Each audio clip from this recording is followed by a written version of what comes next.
क्या आप जानते हैं, कभी कभी पुलिस के पास ऐसे केसेस आते हैं जो शीशे की तरह बिल्कुल साफ होते हैं, लेकिन कभी कभी ऐसे केस आ जाते हैं जो रातों की नींद उड़ा देते हैं। ऐसे केस उन साथी लोगों के होते हैं जिन्होंने महीनों तक प्लानिंग करके काम को अंजाम दिया या घटना को अंजाम दिया होता है। आज की कहानी भी कुछ ऐसे ही साजिश की कहानी है, जिसमें एक तरफ पुलिस ने अपने हाथ खड़े कर दिए कि कुछ नहीं हो सकता, वहीं दूसरी तरफ पुलिस ने ऐसा काम कर दिया जिसकी लोग आज भी तारीफ करते हैं। नमस्कार दोस्तों, आप देख रहे हैं स्टोरी ब्लास्टर। आज हम बात करने वाले हैं कामना रोहिला केस के बारे में। इस कहानी की शुरुआत होती है उत्तराखंड राज्य के देहरादून शहर से। यहीं धर्मपुर नाम का एक इलाका पड़ता है। इसके अंदर है नेहरू कॉलोनी। नेहरू कॉलोनी के एक घर में 3 लोगों का एक छोटा सा परिवार रहता था, रोहिला परिवार। इसमें पति पत्नी कपिल उर्फ अशोक और कामना रोहिला थे। साथ में इनकी 3 वर्ष की एक बेटी भी थी। बात 2019 की है। इन दिनों अशोक रोहिला ट्रांसपोर्ट का कारोबार करते थे, वहीं इनकी पत्नी कामना माता मंदिर रोड पर एक बुटीक चलाती थी। दोनों ही पति पत्नी अच्छा खासा कमा रहे थे और काम कर रहे थे। सब कुछ सही चल रहा था। अब तारीख आती है 29 अगस्त 2019। रात के 11:30 बज रहे थे। इलाके के लोग धीरे धीरे सोने की तैयारी कर रहे थे। तभी कुछ पड़ोसियों ने अचानक कई बार तेज आवाज़ सुनी। यह गोली चलने की आवाज़ थी। गोलियां चलने के बाद एक घर से किसी के चीखने की चिल्लाने की आवाज़ भी आने लगी। सारे पड़ोसी भागकर उस घर में जाते हैं। यह रोहिला फैमिली का घर था। अंदर बेडरूम में जाकर देखते हैं कि अशोक रोहिला के कमरे के पास गोली लगी है। वह जमीन पर पड़े हुए हैं और दर्द से चीख रहे हैं, चिल्ला रहे हैं और रो रहे हैं और मदद मांग रहे हैं। वहीं बेड पर कामना रोहिला मृत पड़ी हुई हैं। उनके शरीर में कई जगह पर गोलियां लगी थी। इनके साइड में 3 साल की बच्ची भी बैठी हुई थी और रो रही थी। सब कुछ देखकर हर कोई परेशान हो जाता है। किसी ने पुलिस को भी कॉल कर दिया। जब तक पुलिस आती है तब तक जख्मी अशोक एक प्राइवेट हॉस्पिटल के लिए चले जाते हैं और वहाँ उनका इलाज शुरू हो जाता है। उधर घर पर पुलिस पहुंचती है। थोड़ी देर में किसी पड़ोसी के जरिए कामना के भाई को भी यह खबर लग जाती है। उनके भाई भी देहरादून में ही रहते थे। भाई भी यहाँ घर पर आ जाते हैं। पुलिस ने वहाँ खड़े लोगों से पूछा कि यह सब कैसे हुआ। उन्होंने सब कुछ बताया कि गोलियां चलने की आवाज़ सुनकर हम यहाँ पर आए और यहाँ देखा कि पति पत्नी को गोलियां लगी हुई हैं और बेटी रो रही है। पुलिस ने पूछा कि पति कहाँ पे हैं। अब एक टीम हॉस्पिटल पहुंचती है, अशोक जहां पर एडमिट था। उधर कामना के शव को भी पोस्टमार्टम के लिए हॉस्पिटल भेज दिया जाता है। खुशकिस्मती से अशोक रोहिला की जान बच जाती है, क्योंकि गोली इनके कमर के पास छूकर निकल गई थी, पर कामना नहीं बचती। उसके सर में गोली लगी थी। अब अशोक ही पुलिस को बता सकता था कि आखिर यह सब कैसे हुआ, क्योंकि वही एक चश्मदीद गवाह था। पुलिस इसके रिकवर होने का इंतजार करती है। उधर कोई घर में जबरदस्ती आया नहीं था और लूटपाट के लिए घर के लॉकर्स वगैरह सब कुछ ठीक थे। यानी जो भी यहाँ पर आया या आए, उनका बस एक ही मोटिव था, परिवार को खत्म करना। उनकी आखिर इस परिवार से क्या दुश्मनी होगी। इनके घर में सीसीटीवी कैमरे भी लगे हुए थे, लेकिन जिसमें फुटेज स्टोर होती है वो डीवीआर बॉक्स गायब था। पुलिस को लगा कि बदमाश ही उसे ले गए होंगे। पुलिस ने घर के बाहर रोड पर भी लगे कैमरे को देखना शुरू किया। पूरे इलाके में दहशत का माहौल था। क्या कोई ऐसे भी आकर किसी को गोली मारकर भाग जाएगा। पुलिस की इन्वेस्टिगेशन जारी थी। 1-2 दिन के बाद अशोक थोड़ा ठीक होते हैं। पुलिस हॉस्पिटल पहुंचती है और अशोक से इस घटना के बारे में बात करती है। तो अशोक ने पुलिस को बताया कि उस रात 3 बदमाश घर में आए थे। पहले उन्होंने बेडरूम में जाकर सो रही कामना को गोली मारी। फिर अशोक ने उनका विरोध किया तो बीच बचाव में उसको भी गोली लगी और कई गोलियां तो आसपास से निकल गई थी। फिर उन्होंने यहाँ पर देखा कि सीसीटीवी कैमरे लगे हैं। इसके बाद वह घर से डीवीआर बॉक्स भी उठाकर ले गए। अशोक जानता था कि वह बदमाश कौन है, खास तौर से उनमें से एक को वह बहुत अच्छे से जानता था। अशोक ने पूरी डिटेल में अपनी पूरी कहानी सुनाई। 2014 में अशोक और कामना की शादी हुई थी। इन्होंने कोर्ट मैरिज की थी, पर यह घर वालों की सहमति से हुआ। यह दोनों एक दूसरे से बहुत प्यार करते थे, लेकिन इससे पहले 2009 से ये लिव इन रिलेशनशिप में रह रहे थे। फिर 2014 में शादी कर ली और नेहरू कॉलोनी में घर लेकर रहने लगे। अशोक के खानदान में एक लड़का था, अजय वर्मा उर्फ रिंकू। रिंकू अशोक की बुआ के देवर का कुछ लगता था। मतलब यूं समझिए दोस्तों कि रिंकू अशोक की दूर की रिश्तेदारी में था और थोड़ा बदमाश टाइप आदमी था। इसको बुरी आदतें भी लगी हुई थी, जैसे शराब पीना, शराब के चक्कर में चोरी चकारी करना। 2014 के दिनों में किसी झगड़े के दौरान रिंकू ने नशे में किसी को पीट कर खत्म कर दिया था। उसकी जान ले ली थी। अब इस कत्ल का इल्जाम भी लग गया पुलिस इसको जेल में डाल देती है, मगर रिंकू ने प्लानिंग करके कत्ल नहीं किया था, ऐसे ही लड़ाई झगड़े मारपीट में हो गया था। चूंकि यह गैर इरादतन हत्या का मामला था तो 1 साल में रिंकू की बेल हो जाती है। 2015 में जेल से बाहर आ गया। अब एक सभ्य समाज में किसी के ऊपर ऐसे रिंकू जैसे इल्ज़ाम लगे हों तो लोग उसको किस नज़र से देखेंगे, आप सोच सकते हैं। वही चीज़ रिंकू के साथ भी होती है। रिंकू के घर वालों ने इसको घर में प्रवेश करने के लिए मना कर दिया, इसका सामान देकर बाहर से ही भगा दिया और कहा यहाँ से निकल जाओ, कोई जगह नहीं है तुम्हारे लिए। रिंकू दुखी होकर यहाँ से चला जाता है। इसके इलाके में हर कोई जानता था कि इसके साथ हुआ क्या है, इसने क्या किया है, इसलिए कोई भी इसे अपने घर में किराए पर कमरा भी नहीं देता था और ना ही कोई नौकरी देता था। वह इधर उधर भटकता रहा। अशोक को जब रिंकू की हालत के बारे में पता चला तो उसको तरस आ जाता है। इन दोनों में ठीक ठाक बनती थी। घर से निकाले जाने के बाद रिंकू किसी दूसरे रिश्तेदार के यहाँ कुछ दिनों के लिए रुका हुआ था। वहीं से अशोक को इसकी खबर लगी। अशोक ने रिंकू को अपने घर देहरादून बुला लिया। अब रिंकू देहरादून आकर अशोक के घर पर रहने लगा। यहीं पर ही छोटे मोटे काम करने लगा, क्योंकि घर पर अशोक की पत्नी कामना भी रहती थी। कामना रिंकू के बारे में जानती थी कि वह कैसा है। यहाँ पर रिंकू का रहना कामना को पसंद नहीं आया। उसने अपने पति से कहा कि उसको कहीं और भेज दीजिए, यहाँ रहने मत दीजिए। एक दिन कामना ने रिंकू को बोल ही दिया कि तुम जेल गए थे, वह भी कत्ल के इल्ज़ाम में, शराब पीते हो, बुरी आदतें हैं, तुम कहीं और चले जाओ, हमारे घर का माहौल ख़राब मत करो। रिंकू और कामना में इस बात को लेकर झगड़े होने शुरू हो गए। इसके बाद रिंकू घर से चला जाता है, पर वह कभी कभार अशोक से मिलने आता रहता है। लेकिन जब भी आता है वो कामना से झगड़ा हो जाता है। अशोक ने आगे पुलिस को बताया कि मुझे लगता है कि उसको एक और मौका मिलना चाहिए, इसलिए मैंने राजस्थान के सीकर में उसकी जॉब लगवा दी। वह वहीं पर चला जाता है। इसके बाद से हमारा मिलना जुलना कम हो गया। फिर भी वह देहरादून आता रहता था। पत्नी के दबाव में अशोक ने भी रिंकू से कह दिया था कि यहाँ मिलने के लिए मत आया करो। इससे रिंकू अशोक से गुस्सा हो जाता है। उस रात को जब वो 3 बदमाश आए, उनमें से एक यही रिंकू था। रात को यह अपने 2 साथियों के साथ घर आया और अशोक को लगा कि वह ऐसे ही मिलने के लिए आया है, तो उसने उसको घर आने दिया, लिविंग रूम में बैठाया। फिर सबके खाने पीने की चीज़ें लेने के लिए अशोक किचन में चला जाता है। तभी बेडरूम से गोलियां चलने की आवाज़ आई। आवाज़ सुनकर अशोक किचन से दौड़कर बेडरूम में जाते हैं। वहां देखा कि रिंकू सहित 2 लोगों ने मिलकर सो रही कामना पर गोलियां दाग दी। अशोक इनका विरोध करता है। रिंकू ने अशोक को भी गोली मारी। आवाज़ सुनकर कहीं आस पड़ोस के लोग भी न आ जाएं, इसलिए रिंकू और उसके साथी सीसीटीवी कैमरे की डीवीआर लेकर भाग जाते हैं। चूँकि रिंकू पहले भी इनके साथ रहता था तो वह सब कुछ जानता था कि कैमरे कहाँ कहाँ लगे हैं, और वह यह भी जानता था कि विक्टिम और चश्मदीद ने कातिल का नाम बता दिया। पुलिस को लगा कि कातिल का पता चल चुका है, बस अब उसको पकड़ना है। कामना के पोस्टमार्टम और बैलिस्टर रिपोर्ट से मिला कि इसके सर में बिल्कुल पास से सटाकर गोली मारी गई है। कामना कोई विरोध नहीं कर पाई क्योंकि वह सो रही थी। अशोक के अनुसार उधर इलाके के किसी कैमरे में 3 सस्पेक्ट दिख गए, लेकिन उनकी पहचान नहीं हो सकी क्योंकि उन्होंने अपना चेहरा ढका हुआ था। उधर से कैमरे की क्वालिटी भी ऐसी नहीं थी कि कुछ डिटेल में पता चल सके। आगे कामना का शव उनके परिजनों को सौंप दिया जाता है और उसका अंतिम संस्कार हो जाता है।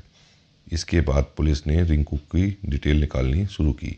अशोक से इसका एड्रेस और फ़ोन नंबर लिया जाता है। अब एक टीम लगी रिंकू के कॉल डिटेल और बाकी जांच में। उधर एक टीम चली गई उसके घर, यानी छत्तीसगढ़ के रायपुर शहर में। यहाँ आकर पुलिस ने रिंकू के माता पिता से मुलाकात की। इनसे रिंकू के बारे में पूछा जाता है। माता पिता ने बताया कि जेल से जब वह 2015 में घर आया था तो उसको यहाँ से निकाल दिया गया था। फिर वह करीब 2017-2018 में यहाँ आया, तब भी हमने घर में उसको नहीं रखा। फिर वह कहीं चला गया। इसके बाद से उसका कुछ अता पता नहीं है।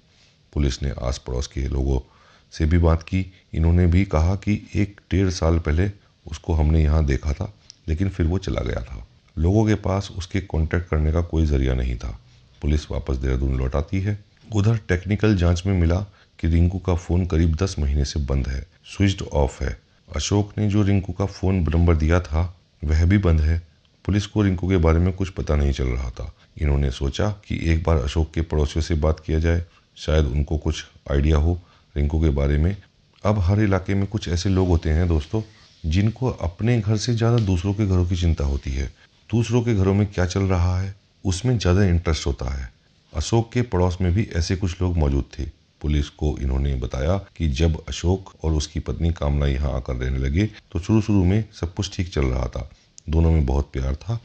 घर पर रहते हुए कामना बोर होने लगी तो उसने सोचा कि कुछ किया जाए। फिर अशोक की मदद से उसने बुटीक ओपन किया। अशोक रोज पत्नी को उसके बुटीक छोड़ने के लिए जाता था, शाम को लेने भी जाता था। 2016 में इनकी एक बेटी भी हुई, लेकिन कुछ साल के बाद 2017-2018 में पति पत्नी में कुछ विवाद होने शुरू हो गए, मतलब कुछ अनबन रहने लगी। इसके बाद अशोक ने अपनी पत्नी को बुटीक छोड़ने जाना बंद कर दिया। कामना अकेले ही आने जाने लगी। यह सुनकर पुलिस ने सोचा कि हो सकता है रिंकू के घर पर आने से इनमें झगड़े होते होंगे, क्योंकि कामना नहीं चाहती थी कि रिंकू यहाँ पर रहे, लेकिन अशोक इसे रहने देता था। अशोक के अनुसार 2018 नवंबर महीने में रिंकू सीकर चला गया था नौकरी करने के लिए। अशोक ने उसे काम दिलवाया था। उसके बाद उसका फ़ोन स्विच ऑफ हो गया। अब पता नहीं उसने नौकरी ज्वाइन की या नहीं की।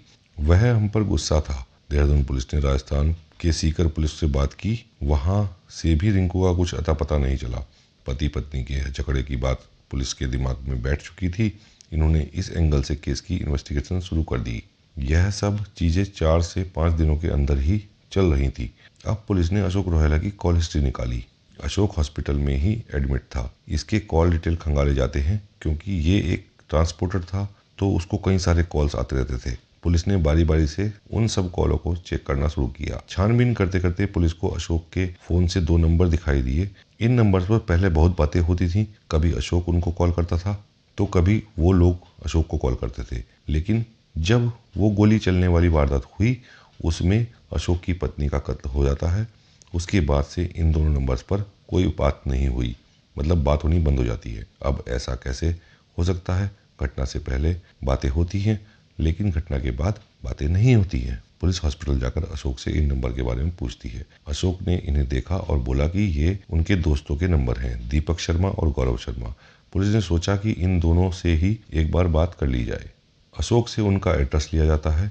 ये दोनों दोस्त मेरठ के सरधना में रहते थे और ये अशोक के बचपन के दोस्त थे। दीपक और गौरव दोनों भाई थे।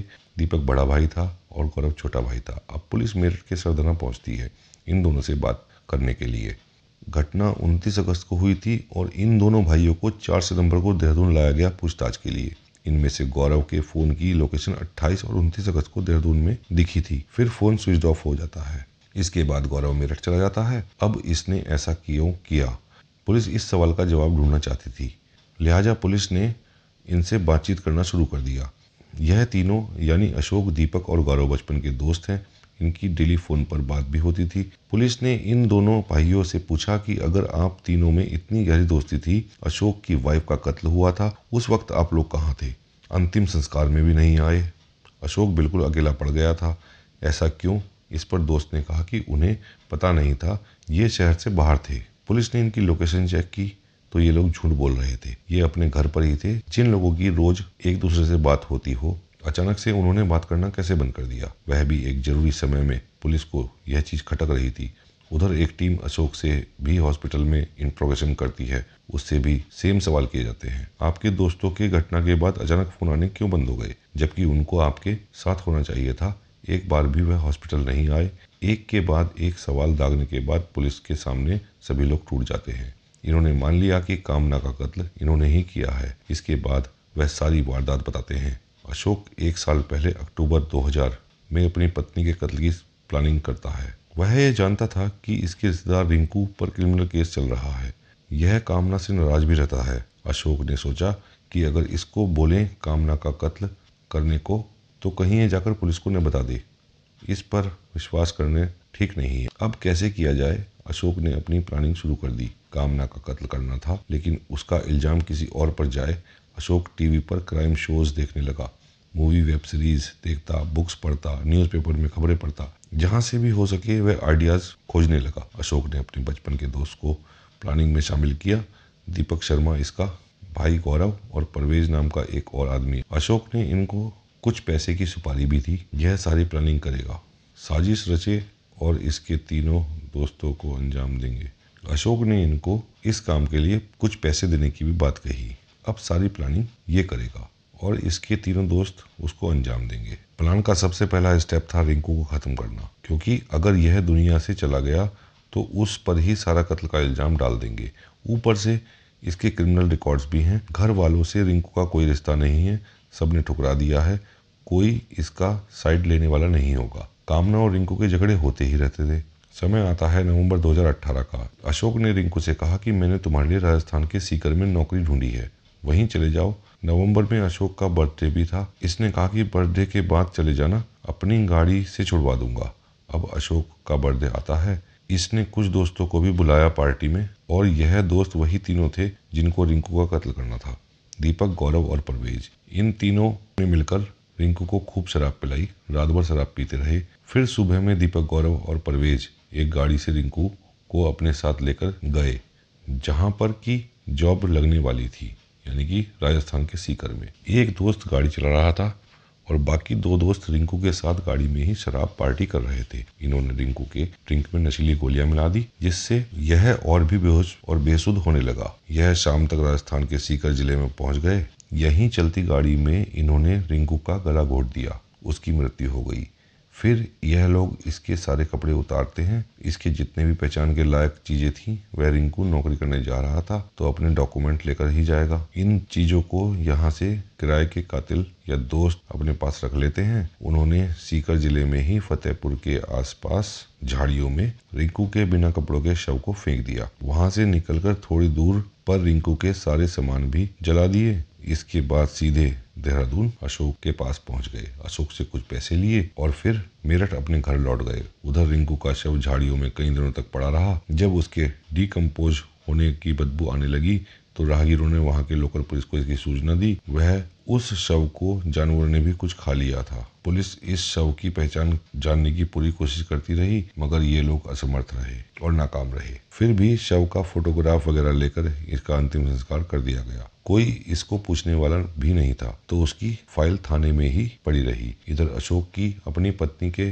कत्ल के लिए सारी प्लानिंग चल रही थी। अशोक जिनसे भी मिलता तो अपनी आप बीती बताता। मैंने रिंकू को उसके बुरे टाइम में मदद की, लेकिन पत्नी के कहने पर उसको यहाँ आने से मना कर दिया, तो वह मुझे और मेरी वाइफ को जान से मारने की धमकी देता है। ऐसा करते करते अशोक सारी बातें फैला रहा था। एक दिन अशोक अपनी बाइक से रोड पर गिरा और पुलिस को कॉल करके बोला कि रिंकू नाम के एक लड़के ने इसे पहले जान से मारने की धमकी दी, फिर अचानक जानलेवा हमला कर दिया। अब पुलिस के पास डेली ऐसे कॉल आते हैं। पुलिस ने यह केस दर्ज तो कर लिया, लेकिन कुछ खास एक्शन नहीं लिया। लेकिन अब ऑफिशियली अशोक ने रिंकू का नाम पुलिस के पास दर्ज करवा दिया था कि जानलेवा हमला उसी ने किया है। इससे साबित हो जाए कि जो भी इसके घर में होगा या होने वाला है वह रिंकू ही करेगा। अब अशोक ने अपनी पत्नी कामना के कत्ल का खेल रचना शुरू किया। अशोक और इसके साथी 28 अगस्त को कत्ल करने वाले थे, मगर वहां माहौल बना नहीं।